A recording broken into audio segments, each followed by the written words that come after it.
Israel and Iran have waged a shadow war for decades. They've used cyber attacks, targeted killings and proxy groups. But on the 1st of April, Israel's attack on Iran's embassy compound in Damascus killed 2 Iranian generals and several IRGC officers. Iran retaliated on Saturday by firing 300 missiles and drones at Israel. Now, Prime Minister Benjamin Netanyahu and his immediate war cabinet are planning to strike back. Israel's main ally, the US, has asked Israel not to risk widening the war and has also said that US forces will not join the attack. But Israel could respond. And if they do, what could they do?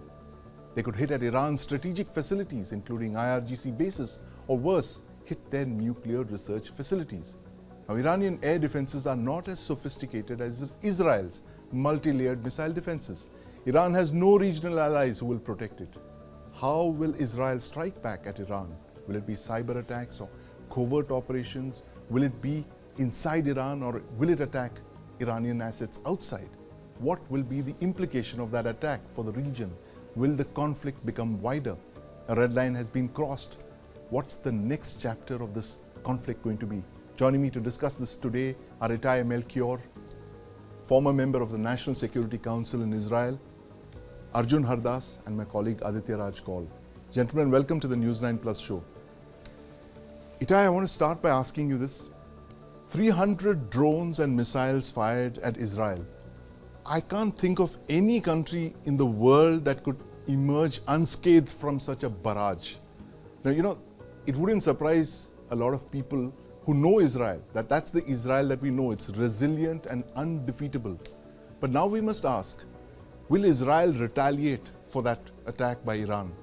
To answer your first point, of course, this was an amazing feat of our defense industry and of the IDF, a multi-layered defense system from different missiles, jet fighter, all of us waiting because it's many hours for the drones to arrive, and all of us waiting, and in the end, the whole story ending as it did.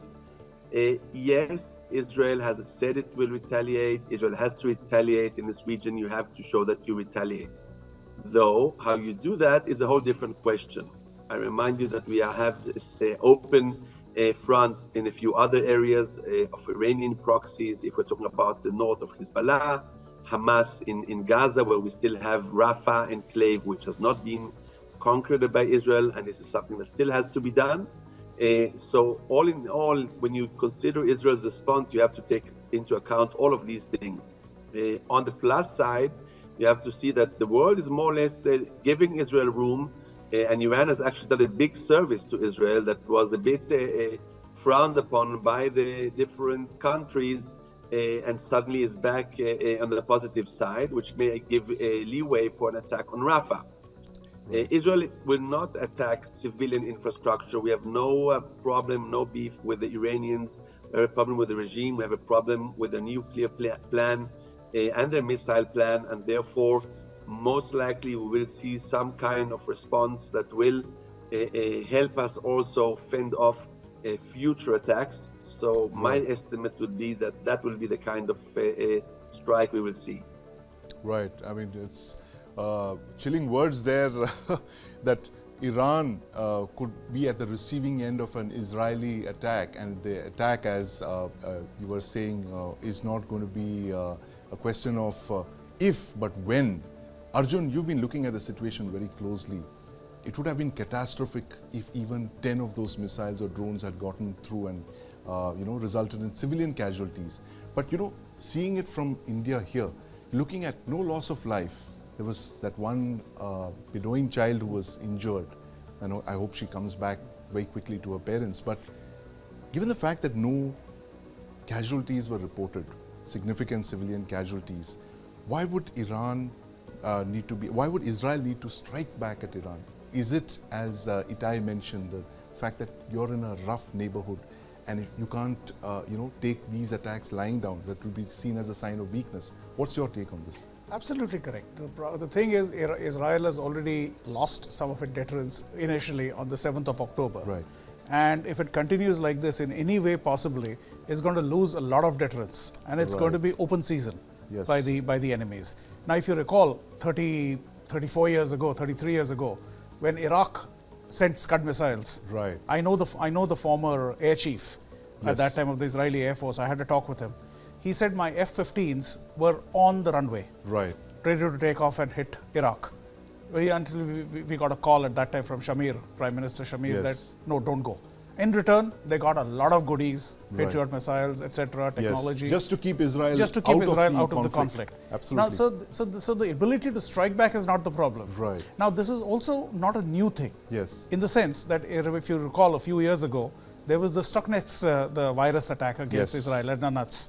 Yes. So they've done that. Against Iran. Against Iran. Iranian Against nuclear Iranian facilities. nuclear facility. Right. The centrifuges went out of sync. Yes. Then after that, there was this other news around the same time of their entire archives being physically stolen Yes. by the Israelis. Nuclear material, all Nuclear the nuclear information research information Has been yes. picked up, not Right. just online, Yes. but physically taken away. No, but Arjun, this is an era where it was covert operations. It was intelligence, shadow wars, and what. Yes. Today you're looking at a scenario where Israeli jets could bomb Iran the way they did against the Iraqi Osirak Correct, but reactor. remember what Itai said quite correctly, that Yes. the people of Iran are not the enemy. Right. And this is something Israel would have considered. They, for many years ago, around I think 14, 15 years ago, Yes. they set up what is called a depth corps. Right. As opposed to a military corps in that Yes. sense. A depth corps is the one headed by a major general Right. who looks after the Iranian front Yes. separately. So Right. he's been in that person, whoever it has been, a new one was appointed last April. Yes. Has to look at multiple options, Right. including covert options, obviously, Yes. which would include how many people in Iran also would be helpful. Right. The memory isn't that long. 1979, up till 1979, they had an embassy, they Yes. had military contacts between Right. Iran and, Right. and Israel. Of course, they were very close friends. Very I mean, close we friends. forget And that. as the Shah of joke Iran goes, and that this was the Israel, first yes. direct flight between Right. Iran and Israel since 1979. Right. With these things. Now they have friends and they have contacts. Yes. There are many Jews of Iranian descent in Israel. Right. And of course, Los Angeles has a whole bunch of them, 500,000. But there are contacts. Israelis are not stupid in these matters. They Yes. keep covert contacts, etc. Right. So there could be a lot of assistance given to them, especially in the last few years, the way Right. the Iranian regime has targeted its own people. Right. There could be a lot of assistance given by locals, covertly, overtly, by to the Israelis. Right. So there are, and then again, coming back to the same point, what are the options? It's not military only. Yes, There there could is be a something- range there of could other be options. But I want to multiple bring options. Aditya in. Aditya, you've been looking at Israel very closely. In fact, you've done a series of documentaries after the 7th of October. But tell us this point that Itai made. It's a very important point, that our enemy is not the people of Iran. It is the military of Iran, specifically the IRGC. How would Israel calibrate its attack or retaliation in such a way that the people of Iran are not affected and they would say target only the regime? Firstly, Sandeep, there's no doubt in my mind that Israel will retaliate. Right. It will retaliate, and just like you said, it's not about if, it's about when. It might have been delayed because of the global pressure, particularly Yes. from the Western countries. The US has been bargaining hard. Right. But what we do understand is that in the coming weeks, there could be a significant escalation Right. that could embroil the entire region. Because I'm saying this, that this is not, we could see that civilians are not, damaged in Israel because Yes. of these 300 projectiles. Right. It's a miracle. Yes. But this is a significant escalation because Right. this comes directly from the Iranian soil. Right. So it's not that the Israel will go after the proxies this time Right. around. Of course, the proxies are being attacked. Yes. In Lebanon, we saw an attack happening only yesterday, Yes. where commanders were attacked. But we'll see a direct retaliation. There are multiple options that are being considered, as we discussed. There is the Bonab, Atomic Research Center, which is Yes. 500 kilometers, around Azerbaijan, a Right. close ally of Israel, Right. where this attack could be there. There are other nuclear facilities, just like our guest from Israel said, Yes. that these nuclear facilities are being seen as an existential threat Right. to Israel, so there could be a direct attack on them. Right. And that's why Iran has gone into a huddle and for now shut down these Right. nuclear facilities completely. And on the other hand, Right. there is the IRGC, which is already under the attack, and there are several command centers of the IRGC around Iran and its Right. periphery, which could come under significant attack. Right. Very important point there, Aditya. The fact that Iran's nuclear program could be in the crosshairs of Israel's retaliation. And Itai, do you see this as an opportunity, that once in a lifetime opportunity that Iran is presented to Israel to take out Iran's nuclear weapons program. This is something that Israel has been acutely conscious of for the last 20 years because it presents a direct existential threat to Israel. What's your comment on this? Well, certainly, Sandeep, you're totally right on this. I think I don't really understand the Iranian regime here. I know they had some pressure from home to retaliate. The fact that they came out claiming this was an embassy that was hit, which wasn't really, and therefore Iranian soil, and therefore needed a response from Iranian soil, actually put them into a big problem, because we see now that the EU is already considering sanctions on the missile program. And you have to remember that the whole issue with the nuclear has two parts. One, the nuclear, and one, the missile. And the missile program has been getting much less attention, and will now get more attention and sanctions. And I agree, your previous speaker rightfully said the attack does not have to be missiles or something airborne. There are other ways to strike. There are many forces inside Iran who are not happy with their regime. We saw the turnout in elections recently, which was very low.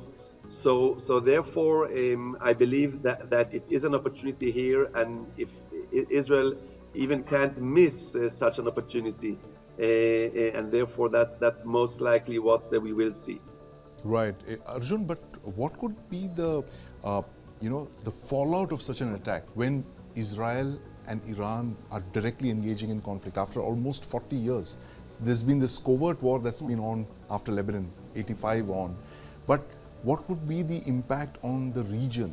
Would there be, do you think that Iran would be able to absorb an attack like this? I'm acutely aware of the fact that they don't have the kind of sophisticated air defenses that Israel has.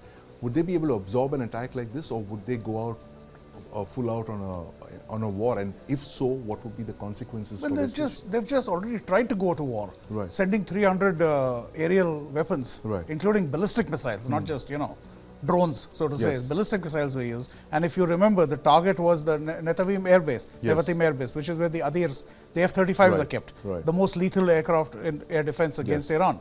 And there's a proof, there's a story about it, F-35 entering Iran and exiting, without even anybody knowing about it.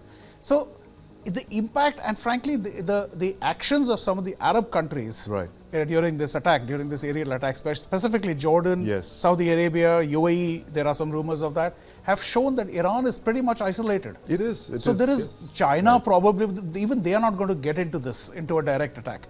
If Iran, what can it do? It has tried its best. If it tries to lob a nuclear weapon or a dirty bomb into Israel, it's finished. That's the end of Iran overall. So the options are also limited about how much can they retaliate. They've tried their bit. They have, as they say in answer, they have in a sort of a response. Okay, we have had to do this, so we are done. And we won't escalate. That's not going to happen. Israel has to retaliate, and how it does it, which could include something like let's say EMP, which means shut down the electric systems, and nobody gets harmed. So there are a lot of other options available, but will it go into a regional action? I don't think so. It won't have a regional fallout. But proxies will attack. The government of India's favorite line is, "Now is not the time for war." Prime Minister Modi said that a few years back in the context of the Russia-Ukraine war. How would New Delhi look at this, given the fact that a potential war in West Asia could spike, oil prices could go past $100 a barrel? How would New Delhi react to something like this, and how imperative is it for them to kind of act to prevent such a full-out conflict from? Firstly, New Delhi is already calculating this ever since the G20, because after the G20, September, the kind of the connectivity projects that were signed at that time. It became a major setback once the 7th October massacre really happened in southern Israel. So New Delhi is aware, New Delhi is in engagement with multiple partners in West Asia and in Western countries, and might have a solution to that. Of course, we have the experience from the Russia-Ukraine war as well, where we have, steady ties with Russia at the cost of, at the same time having good ties with the Western countries. And just like recently a senior diplomat from the US said, that New Delhi's relations with Russia are very much independent, and the sanctions really do not matter in this particular case. So a similar kind of a situation could be developed, because once you engage with the Israeli diplomats, they tell you that they completely understand the New Delhi's relationship with Palestine, which is completely independent of Israel-India strategic ties, defense ties. And just like Arjun mentioned, it may or may not engulf the region. That is clear. Right. But Iran certainly has gone all of its way. It's directly attacked Israel, and its proxies have been attacking the sea route, the connectivity, and different other ships and cargoes in the region. So all these countries will have to watch this very carefully. And it's not just the military IRGC and the nuclear facility. Something like a cyber attack could also completely bring Iran to its knees. So there are multiple options which will be happening, but I think US is pressurizing Israel to, as much as possible, delay this, and perhaps at the cost of also their campaign and military strike in Gaza. There could be some kind of a deal that could be achieved in the next few days. Sandeep, I'll just add this, that what has also happened, one of the other paths that Israel is using a multilateral forum, which means the EU, for example, has just begun deliberations about bringing in sanctions against the IRGC and Al-Quds. So that is also one more side. But one thing which I should mention and which is being missed out is that today at 3 p.m. at Eastern American time, East Coast time, the Palestinians are applying for a full membership of the Security Council, and there is maybe at a different time it would be different. But at this point, doing this right after the attacks is going to create a problem, and there is a lot of backlash against that. So to prevent that from happening is also part of is also connected to this story. So Itai, my last question to you is what would possibly make Israel not hit Iran kinetically at this moment, given how fragile things are in the world? What are the measures that you could see which are, say, non-kinetic, maybe a fresh sanctions regime against Iran to ensure that it doesn't pose a crisis or a threat to West Asia? What do you think the Israeli regime would deeply appreciate short of a full-scale kinetic option against Iran? So I think the keywords were mentioned just in this last segment. One is called the US, and we are in election year, and there's also tension around the Philippines and Taiwan with China. And the last thing this administration needs is a full-out war in the Middle East. One, because it's bad by itself, and the second you also alluded to is the oil prices. I think it's unprecedented, or maybe happened once, that a resigning president wins elections if oil prices are rising.